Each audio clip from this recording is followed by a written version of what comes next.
तो कैसे हो बच्चों? आई होप कि सब ठीक होगा।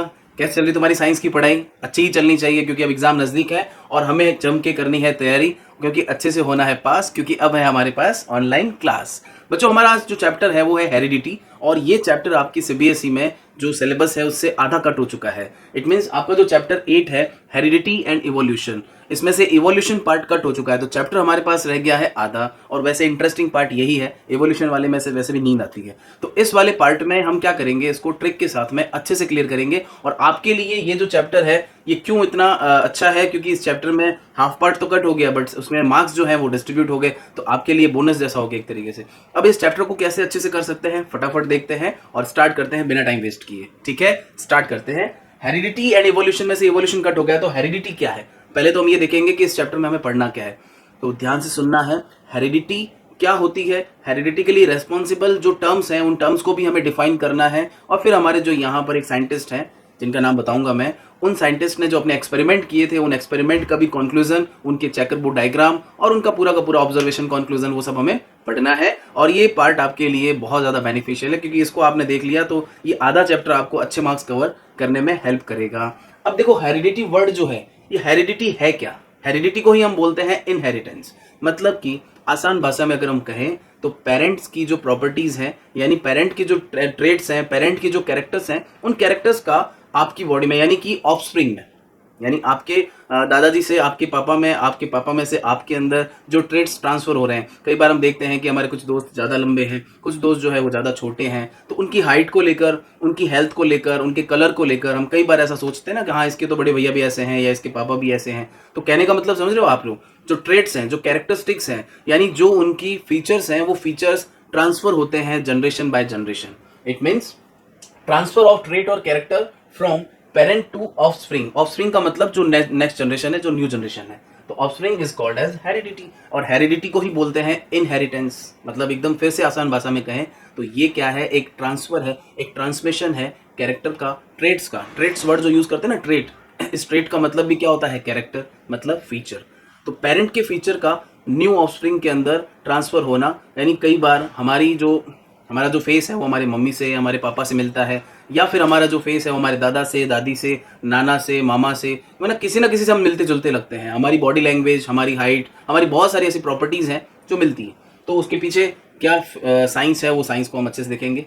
तो हेरिडिटी वाला जो चैप्टर है वो आपको यही सारी बातें बताएगा। और इसमें भी सबसे पहले जब ये हेरिडिटी होगी, यानी जब ये इनहेरिटेंस होगा, तो उसमें क्या होता है कि वेरिएशंस डेवलप होते हैं। मतलब कि देखो क्या होता है कि आप नेक्स्ट चैप्टर पढ़ोगे इसके अंदर रिप्रोडक्शन, और रिप्रोडक्शन आप लोगों को पता है कि एक लिविंग ऑर्गेनिज्म से दूसरे लिविंग ऑर्गेनिज्म का फॉर्मेशन, यानी कि एक तरीके से एक ऑर्गेनिज्म से दूसरा बन जाए, तो ये क्या है, रिप्रोडक्शन। अब ये लिविंग्स में होता है, नॉन लिविंग में से होगा नहीं। हमारे पास एक टेबल है, एक टेबल से दूसरी टेबल तो बन नहीं सकती, बट नॉन लिविंग को छोड़ के अगर हम लिविंग की बात करें तो लिविंग में क्या होता है, रिप्रोडक्शन भी दो टाइप का होता है, सेक्सुअल और एसेक्सुअल। यानी अगर सेक्स ऑर्गन यूज हो रहे हैं तो वो क्या होगा, सेक्सुअल रिप्रोडक्शन। और अगर वो नहीं है, यानी कोई भी एसेक्सुअल पार्ट, अगर हम प्लांट की बात करें तो प्लांट का एसेक्सुअल पार्ट कौन सा होता है, बहुत सारे होते हैं, उसकी रूट्स, उसका स्टेम, उसकी ब्रांचेज, है ना, उसकी लीव्स, ये जितने भी मैं नाम ले रहा हूँ ना, ये सारे के सारे क्या है, एक तरीके से एसेक्सुअल, यानी कि उसके वेजिटेटिव पार्ट्स हैं। और इन पार्ट से भी हम कई बार प्लांट लगाते हैं, जैसे रोज का प्लांट है, गुलाब के पौधे की एक कलम,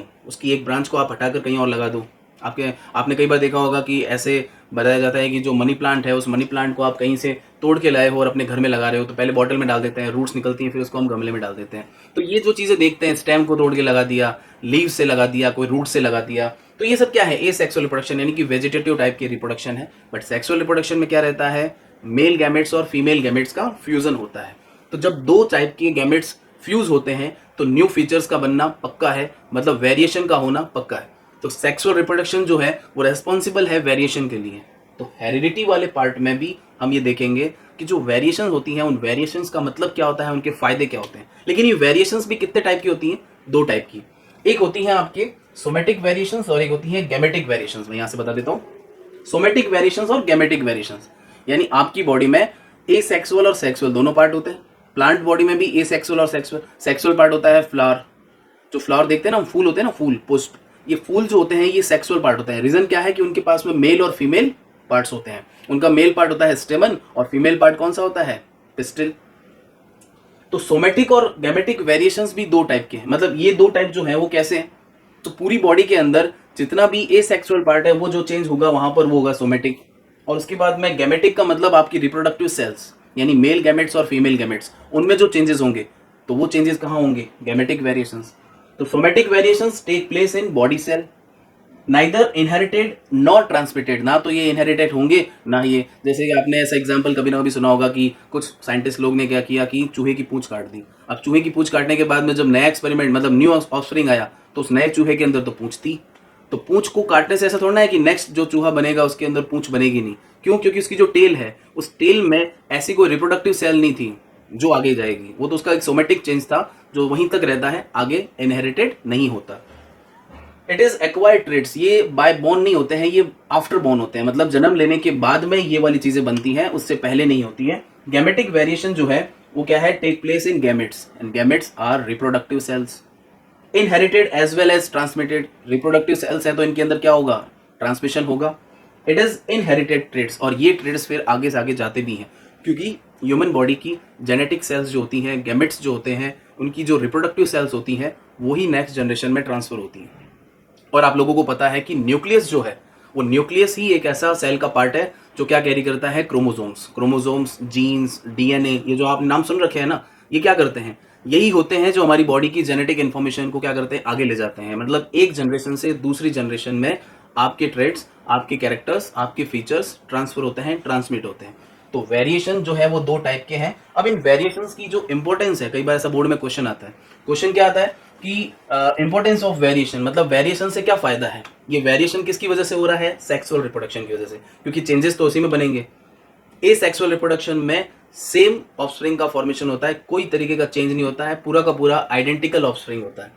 इसके एग्जाम्पल के लिए मैं आपको रिप्रोडक्शन में बताऊंगा कि अगर एक प्लांट का, जैसे मनी प्लांट है, उस मनी प्लांट की स्टेम को आप कट करके कहीं पे भी लगा दो, वो जैसा मनी प्लांट पहले ग्रो कर रहा था वैसे ही ग्रो करेगा। जैसे एक गुलाब का पौधा है, उसकी एक आप स्टेम को कट करो, ये पौधा ऐसा है, ये प्लांट ऐसा है जिसके अंदर फ्लावरिंग नहीं हो रही है, मतलब कि गुलाब के फूल इतने ज़्यादा नहीं निकल रहे हैं। तो आपने क्या किया, उसकी एक कलम को तोड़ के अलग किया और आपने कहीं और लगा दिया। अब वो भी जब बड़ा होगा तो उसके अंदर भी आपको सेम प्रॉब्लम दिखेगी कि उसके अंदर कोई टाइप की फ्लावरिंग नहीं हो रही है, एक दो फूल आ रहे हैं, ज़्यादा नहीं आ रहे।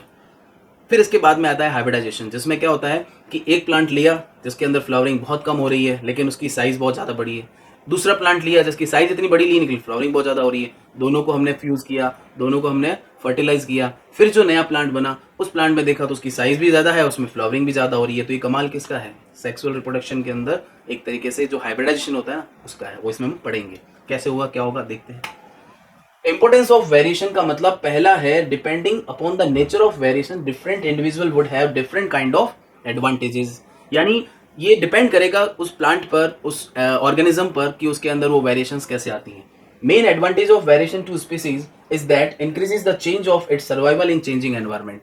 जैसे ही एनवायरमेंट में चेंजेस होते हैं वो सर्वाइव करने के लिए खुद को क्या करेगा, एक तरीके से एडेप्टेशन होता है ना, एडेप्टेशन, तो उनमें क्या होता है, वो चीज़ें बार बार चेंज होती रहेंगी और वो क्या करेगा, उस एनवायरनमेंट के लिए खुद को अडेप्ट करेगा, खुद को चेंज करेगा। और ये चीज़ें, ये कैपेबिलिटी किससे आएगी, इसी वेरिएशन से आएगी। तो वेरिएशन जो है वो एक तरीके से वैसे भी देखा जाए, हमारे पार्ट कट हो गया है कौन सा, इवोल्यूशन, बट इवोल्यूशन जो है उसका मतलब क्या होता है, इवोल्यूशन का मतलब होता है डेवलपमेंट, एक तरीके से मानव विकास कैसे हुआ, उसकी कहानी उसमें लिखी हुई थी, बहुत ही बोरिंग सी थी और मुझे तो नींद आती है। अच्छा वो कट हो गया, हालांकि पढ़ लेना चाहिए उसको भी, पुरानी बुक्स पढ़ी हैं तो एक बार रीड कर लेना। इवोल्यूशन का जो मेन बेसिस है वो मेन बेसिस किसका है, वेरिएशन का है। बिना वेरिएशन के इवोल्यूशन पॉसिबल नहीं है। जब एक ही टाइप की चीज़ बार बार होती रहेगी तो नई चीज़ बनेगी नहीं, जब तक नई चीज़ नहीं बनेगी, वेरिएशन नहीं आएंगे, तब तक कोई चेंजेस नहीं होगा, और चेंजेस नहीं होगा तो फिर डेवलपमेंट और इवोल्यूशन होगा कैसे। बात समझ में आ रही है? तो चीज़ आगे बढ़ते हैं, ये थी हमारी कहानी यहाँ तक की, अब आगे करते हैं, ठीक है।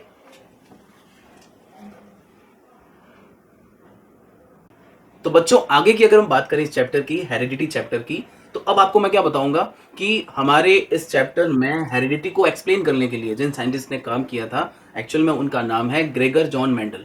ग्रेगर जॉन मेंडल ने अपना हेरिडिटी के ऊपर कुछ एक्सपेरिमेंट किए, उन्होंने इसको पूरा अच्छी तरीके से समझाया। वैसे आप लोगों को बता दूं कि जो ग्रेगर जॉन मेंडल हैं वो फादर ऑफ जेनेटिक्स है। मतलब जेनेटिक्स क्या है, जेनेटिक्स एक स्टडी है, जेनेटिक्स एक ब्रांच ऑफ साइंस है जो हमें जीन्स और उनके इनहेरिटेंस, उनकी हेरिडिटी, इन सबको समझने में हेल्प करती है। फादर ऑफ जेनेटिक्स है ग्रेगर तो फादर ऑफ जेनेटिक्स है ग्रेगर जॉन मेंडल, क्योंकि इन्होंने प्रॉपर तरीके से हेरिडिटी को एक्सप्लेन किया था, इन्होंने एक्सपेरिमेंट किए थे। और ग्रेगर जॉन मेंडल ने क्या किया था, इन्होंने अपने एक्सपेरिमेंट के लिए पी प्लांट का सिलेक्शन किया था।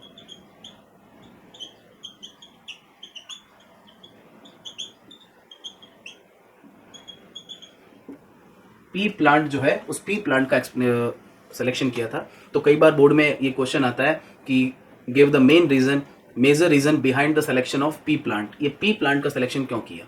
तो सबसे पहले ये क्लियर हो गया कि हेरिडिटी को एक्सप्लेन किया था ग्रेगर जॉन मेंडल, और ग्रेगर जॉन मेंडल जो है वो क्या है, फादर ऑफ जेनेटिक्स। कभी हाफ मार्क 1 मार्क का क्वेश्चन आ जाए, याद रखना है। पी प्लांट सिलेक्शन जो है एक्सपेरिमेंट के लिए ये क्यों हुआ था, उसके पीछे कुछ रीजंस हैं, वो रीजन आप बहुत ध्यान से देखना, एक बार मैं एक्सप्लेन कर देता हूँ।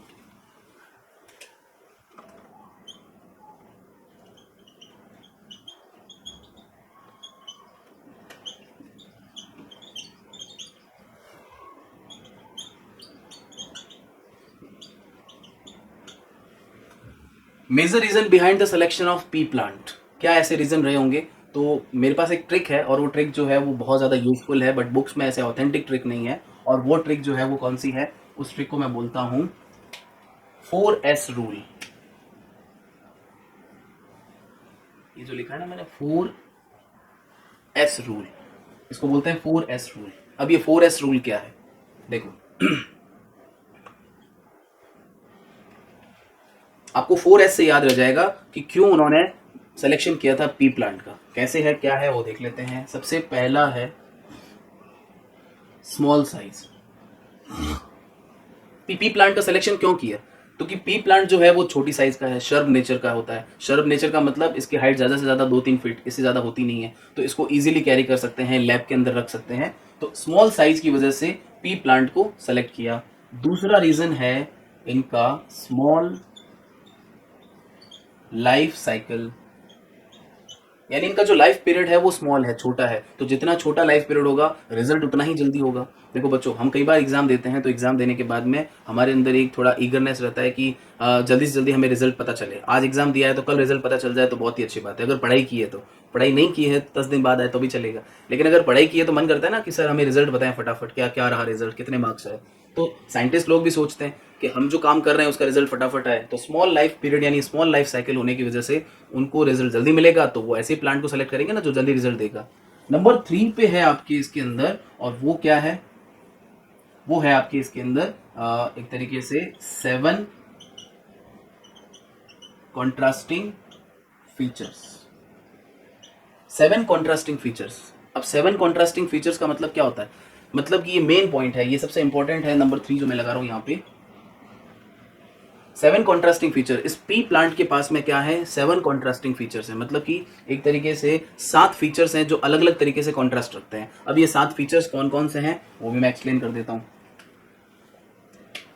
1 2 3 4 5 6 7।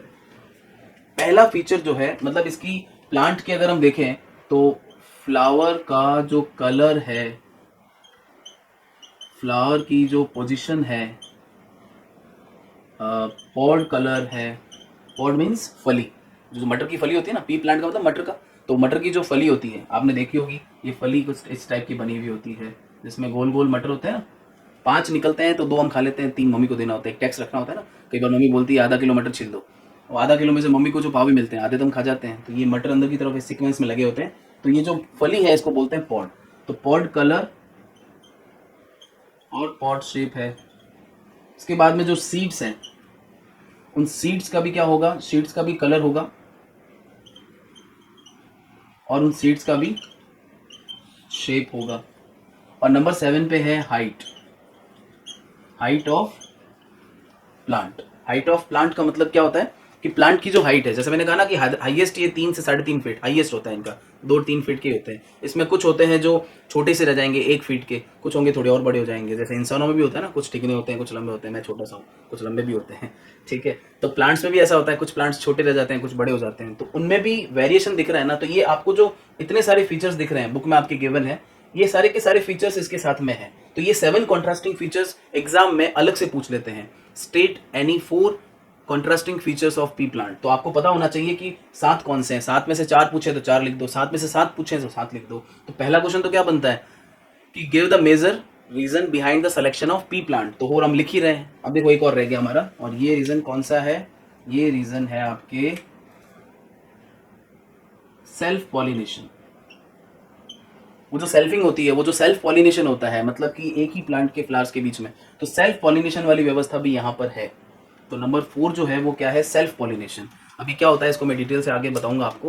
हाल फिलहाल के लिए दिमाग में क्या रखना है कि स्मॉल साइज होता है, शर्ब नेचर होता है, स्मॉल लाइफ पीरियड यानी लाइफ साइकिल होगा, 7 कॉन्ट्रास्टिंग फीचर्स होंगे और सेल्फ पॉलिनेशन होगा। सिर्फ ये क्वेश्चन बने तो 4 ये वाली बातें लिख देनी है अपने को, ये तो की पॉइंट्स में थोड़ा बना के लिखोगे आप। और आपसे पूछ ले 7 कॉन्ट्रास्टिंग फीचर्स कौन से हैं, तो ये हैं। तो यहाँ पर आपको ये क्लियर हो गया कि ग्रेगर जॉन मेंडल जो कि फादर ऑफ जेनेटिक्स है, इन्होंने क्या किया था, पी प्लांट का सिलेक्शन किया था फॉर देयर एक्सपेरिमेंट। मतलब उनके लिए जो एक्सपेरिमेंट चल रहे थे, उन एक्सपेरिमेंट को एक्सप्लेन करने के लिए इन्होंने क्या किया, पी प्लांट का सिलेक्शन किया। क्यों किया, इसके लिए उसमें भी आपकी कुछ बातें हैं जो सामने आ चुकी हैं। ठीक है, इसको आप चाहे तो स्क्रीनशॉट ले लेते हैं। अब आगे बढ़ते हैं। अब आगे बढ़ते हैं बच्चों। हेरिडिटी के एक पार्ट में आपने हेरिडिटी क्या होता है पढ़ लिया, हेरिडिटी के अंदर वेरिएशंस जो है वो क्या होती हैं और कितने टाइप्स की होती हैं वो भी आपने पढ़ ली। अच्छा, इसके बाद में आपने ये देख लिया कि ग्रेगर जॉन मेंडल जो कि फादर ऑफ जेनेटिक्स हैं, उन्होंने पी प्लांट का सिलेक्शन किया, क्यों किया वो भी हमने सीख लिया, और उसमें जो 7 कॉन्ट्रास्टिंग फीचर्स थे, उन कॉन्ट्रास्टिंग फीचर्स को भी हमने देख लिया।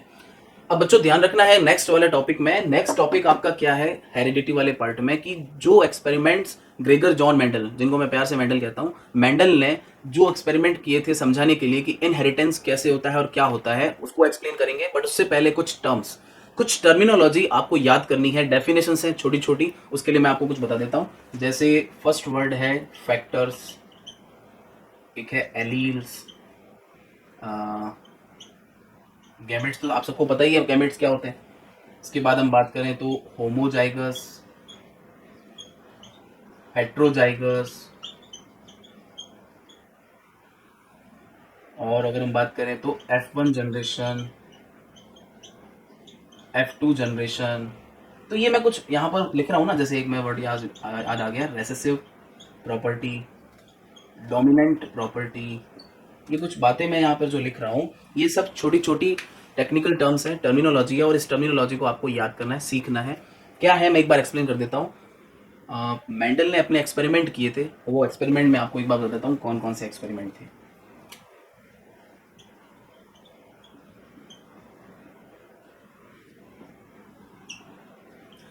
ग्रेगर जॉन मेंडल ने क्या किया था कि पी प्लांट का सिलेक्शन किया था, और पी प्लांट में उन्होंने क्या किया था, पी प्लांट के ही मतलब जो कॉन्ट्रास्टिंग फीचर्स थे, उन फीचर्स में से उन्होंने क्या किया, सिंगल पेयर, मतलब सिंगल पेयर फीचर्स के बीच में क्रॉस करवाया। अभी एक वर्ड सामने आ रहा है, क्रॉस। क्रॉस का मतलब क्या है, क्रॉस का मतलब ये है कि उस प्लांट के मेल और फीमेल पार्ट से उसको क्या करना, फर्टिलाइज करवाना, और फर्टिलाइज करवा करके उसके जो भी ऑफस्प्रिंग बनते हैं उनके अंदर ऑब्जर्वेशन देखना, इसको बोलते हैं हाइब्रिडाइजेशन। तो हाइब्रिडाइजेशन कह दो या क्रॉस कह दो। इन्होंने क्या किया, सिंगल पेयर के बीच में क्रॉस कराया, मतलब ऐसे प्लांट लिए जो एक लंबे थे और एक बोने थे, मतलब एक टॉल थे और एक dwarf, dwarf DWARF, dwarf means short. तो एक लंबे थे एक छोटे थे। अब हमारे पास में प्रॉपर्टी आ गई ना, लंबी वाली प्रॉपर्टी यानी टॉलनेस और ड्वार्फनेस, इनके बीच में उन्होंने क्या करवाया, क्रॉस। तो जो नए प्लांट्स बने उनके अंदर क्या हुआ वो देखेंगे। इसके बाद में उन्होंने डबल हाइब्रिड क्रॉस में क्या किया, 2 पेयर वाले प्लांट्स के बीच में क्या करवा दिया, उन्होंने क्रॉस करवा दिया। मतलब उन्होंने क्या किया, 2 पेयर को स्टडी किया। 2 पेयर का मतलब कौन कौन से पेयर थे, तो एक था उसके अंदर सीड का कलर और एक था सीड का शेप। सीड मतलब वही जो मैंने यहाँ पे एक पॉट बनाई थी, जो अंदर मटर के दाने होते हैं, 5 में से 2 हम खा जाते हैं, 3 मम्मी को मिलते हैं, तो वो वाली बात कर रहा हूँ। ठीक है, तो आगे बढ़ते हैं। एक्सपेरिमेंट में उन्होंने क्या किया था, उन्होंने एक्सपेरिमेंट में मोनो हाइब्रिड क्रॉस और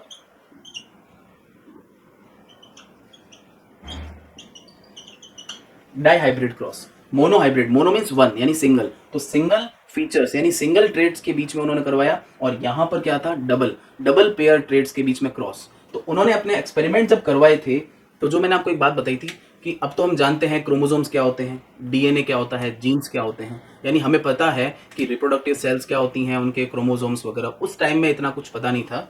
तो जो फैक्टर्स रेस्पॉन्सिबल है एक जनरेशन से दूसरी जनरेशन, यानी पेरेंट से ऑफस्प्रिंग में जेनेटिक इन्फॉर्मेशन जो होती है, यानी जो रिप्रोडक्टिव इन्फॉर्मेशन होती है, उसको ले जाने के लिए रेस्पॉन्सिबल जो चीज़ होती है, उसको ग्रेगर जॉन मेंडल ने नाम दिया था फैक्टर। यानी जो फैक्टर दिख रहा है आपको लिखा हुआ, इस फैक्टर का मतलब उन्होंने क्या बताया कि वो चीज जो एक जनरेशन से दूसरी जनरेशन में इंफॉर्मेशन को ट्रांसमिट कर रही है, ले जा रही है। फिर उसके बाद में है एलील्स। अब एलील्स क्या है? एलील्स जो है वो सिंबॉलिक रिप्रेजेंटेशन है ट्रेड्स के लिए, यानी जो ट्रेड्स हम पढ़ेंगे ना यहाँ पे, अभी मैंने 7 ट्रेड्स लिखे थे यहाँ पर, उन 7 ट्रेड्स की जो सिंबॉलिक रिप्रेजेंटेशन है, जो उसको रिप्रेजेंट करते हैं, वो क्या है? एलील्स। और गैमेट आपको पता ही है, मेल गैमेट और फीमेल गैमेट। फिर उसके बाद होमोजाइगस और हेट्रोजाइगस। ये जो एलील्स हैं, अगर इन एलील्स में मैंने अभी जस्ट आपको बताया कि मोनोहाइब्रिड में उन्होंने टॉल और ड्वार्फ, देखो आपको बता ही देता हूं मैं, मोनोहाइब्रिड में उन्होंने क्या किया? टॉल के लिए जो एलील सेलेक्ट किया वो था कैपिटल टी, और स्मॉल के लिए उन्होंने क्या किया? स्मॉल टी, यानी ड्वार्फ के लिए और टॉल के लिए।